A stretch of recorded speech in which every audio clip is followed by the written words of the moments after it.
Hi pals! If you're new here, welcome, my name's Mick. Please subscribe if that's something that you want to do, maybe if you just like this video. And if you're not new here, my name's still Mick, but you already know that.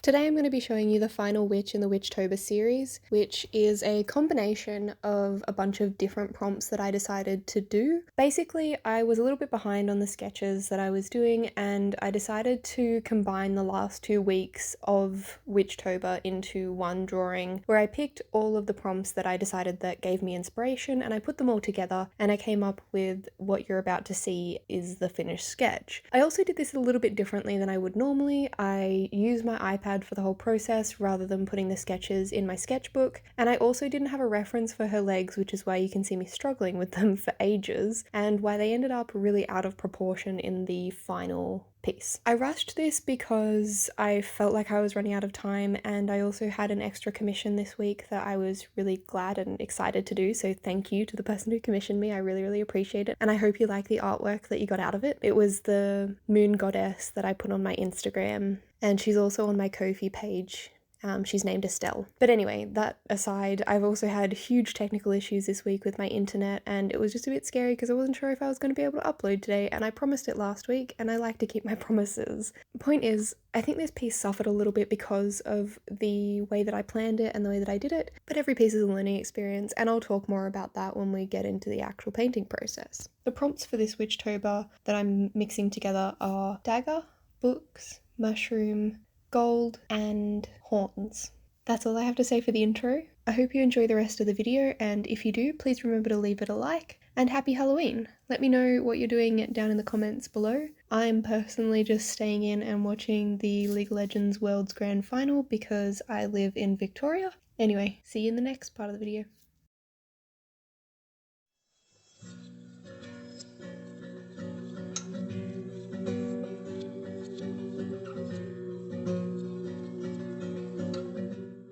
Okay, so usually I would start with something like the skin or a bigger element than the hair. For some reason I usually end up doing hair last, not sure why, but for this painting I wanted to start with it because, as you might have noticed from the sketch that was in the beginning of this video, I did really limit my colour palette for this painting, and the reason for that was because I wanted to go for this high contrast, red dominated look, and I really wanted red to be the only colour besides gold. So I started with the hair because I decided in the sketch that I would actually just leave the skin pure white and just shade it in with a light grey, which again you'll see a little bit later in the video. So I started with the hair, I did all the sort of bigger black elements in the piece first, and then I moved on to doing the background, which I usually leave for last. So everything in this video is a little bit jumbled up, and maybe that contributed to why I didn't end up liking it in the end, I'm not sure. But basically speaking, this piece is quite different from what I would normally do.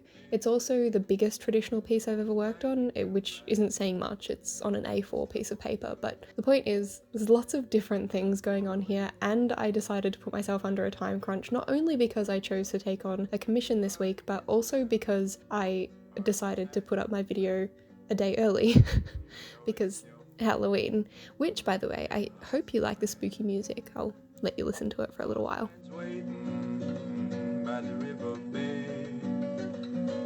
Paper hat friend that might take them back home. You know it's your fault that you can't get home. You know it's your fault that they have no homes to go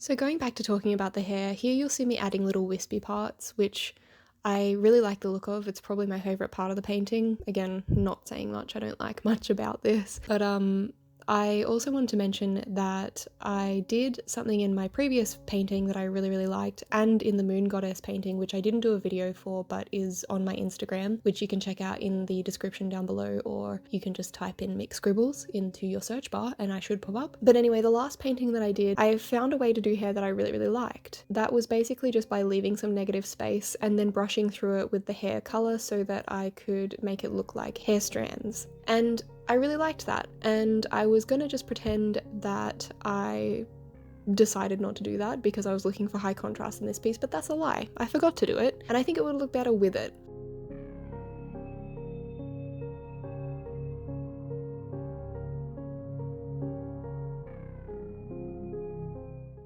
Here you can see me doing the background, and I wanted it to be really, really saturated. On camera, it almost looks neon, so I guess I managed it. And the way that I did it was by first going over everything. You can see that it was quite patchy, and then on my second pass, I put a lot more water over top of everything. I didn't clean my brush, I just dipped it in the already red water that you can see in frame there. And now you're about to see me make a painful mistake that I'm sure many artists have made over the years, and that is dripping a bit of red paint onto a part of the painting that I was actually so lucky with, because it dripped right onto the center of the bat on her thigh, which I planned to paint over anyway, so it was okay, but it really hurt me at the time, and I also didn't notice it until it had begun to dry, so there was no way I could really scrub it up and fix it. Here's my lame attempt at trying to dab it away, because I wasn't sure how new or old it was and whether or not I could fix it, so I just sort of went over it with a little bit of paper towel. Then I did another layer of red over the background because I thought that might even it out just a little bit more. It was still a little bit too patchy for my liking. If you're going to do something like this, I would recommend using a bigger paintbrush. That is where I stuffed up, I think. Then I've started to move on to her lips here, and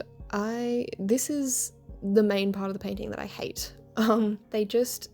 They don't look right. I couldn't see my sketch properly because I erased it too much, and I just didn't place them in the correct place, and I made them out of proportion with the rest of her features, and I was just really upset with it, even though arguably the worst part of the painting technically is the misproportioned legs, because I rarely draw legs and I didn't use a reference. The lips still really bother me the most because I really place a lot of importance on the faces of my pieces, because, you know, usually almost exclusively I do character or portrait art, and yeah, that I hate when I stuff up a face. I moved on to shading the skin after that disaster. I let the negative space be her skin color, and I just shaded in where the light wouldn't hit with a relatively light wash of grey. I do make it a little bit darker as I go through. I do lots and lots of layers, and I did struggle a little bit with this because when you wet a white page, the way that you can kind of see that it's wet is that it goes a little bit grey. So when I was trying to blend out this grey, I wasn't sure if I was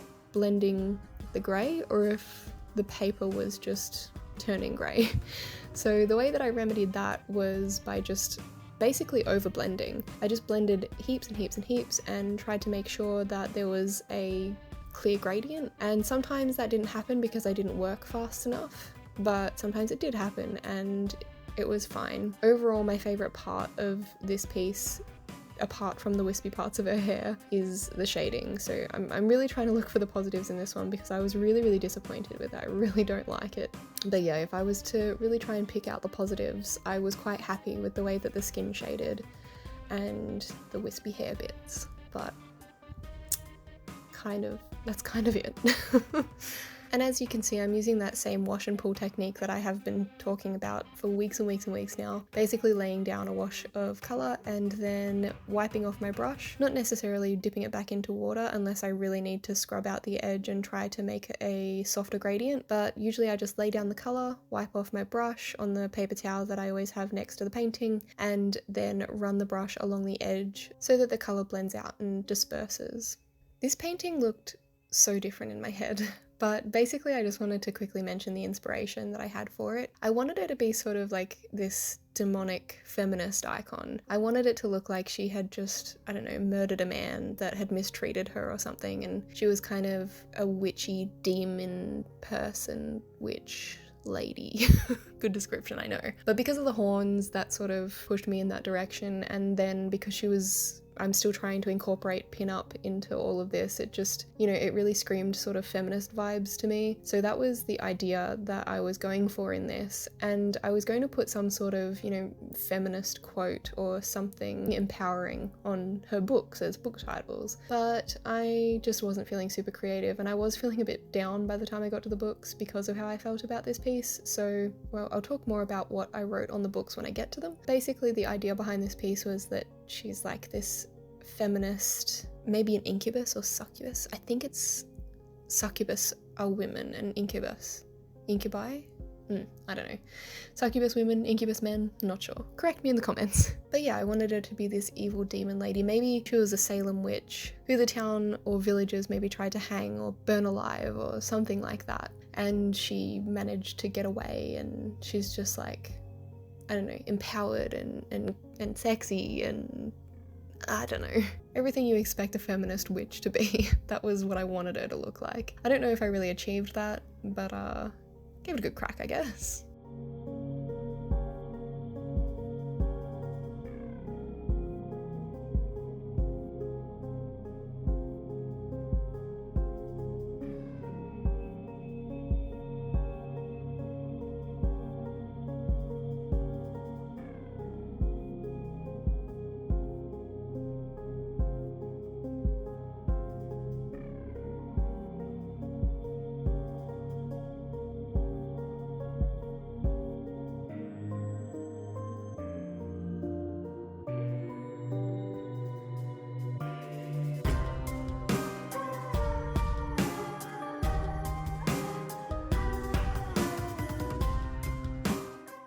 Here I'm moving on to the line art. I cut a lot of it out, especially her hands, because I was leaning so far over this painting because the hand poses were actually referenced, but really difficult and a little bit different to what I would normally do. So I definitely had to cut some of that out because my big head was in frame, and not only was it in frame, it was taking up the entire frame. Like you can see my head popping in a little bit. I've tried to get it out as much as I can, but yeah, it was a whole thing, this video.